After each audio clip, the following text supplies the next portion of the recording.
80% of the time you speak, you're misunderstood. My mentor often says that most communication is miscommunication because we're very unconscious about the fact that we're speaking in very general terms. And the reality is that the words, the language, the communication, the body language is where all the leverage is. It's the key driver in being truly understood.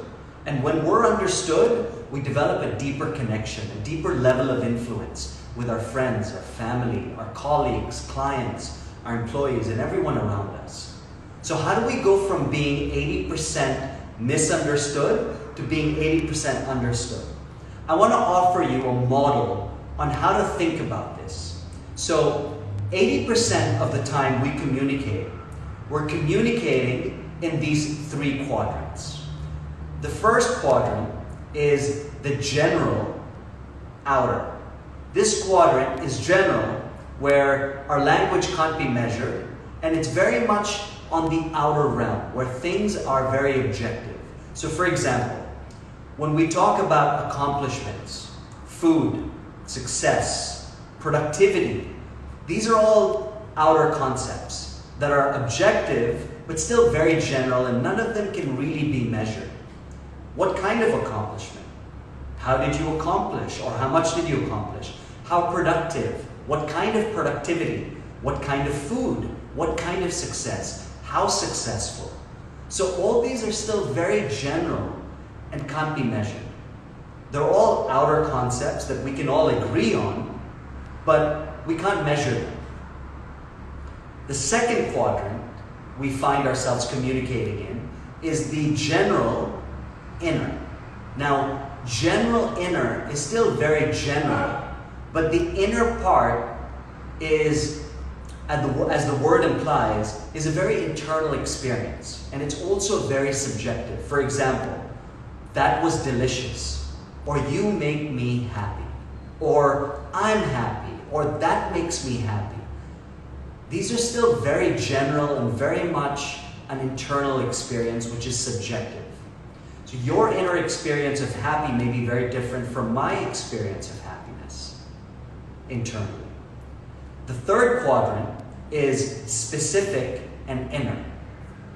When we communicate in this quadrant, we're getting more specific in our language, but we're still very much in the inner experience that's very subjective. For example, we talk about tastes, feelings, experiences of pleasure and pain. When we say that blueberry, notice I didn't say fruit. Had I said fruit, I'd be very much in the general, or speaking in the very general terms. So that blueberry gave me a burst of sweetness in my mouth. Or I'm having a foot cramp. It's very specific with my foot, but cramps is still a very inner experience. Or when I say I have a lump in my throat, or I have this sinking feeling. Now, we all kind of know what that means because we've all experienced it at some level. It's specific enough, but still very much an inner experience. The last quadrant, and where all the leverage exists, is the outer specific. Here, we're communicating in a very objective and measurable way. It's very experiential and concrete. For example, when we tell our kids, clean your room, that's not very specific. As a matter of fact, it's quite abstract. And to make it outer specific, we would have to say, I want you to clean your room by putting that pile of books on the floor over there back on your shelf.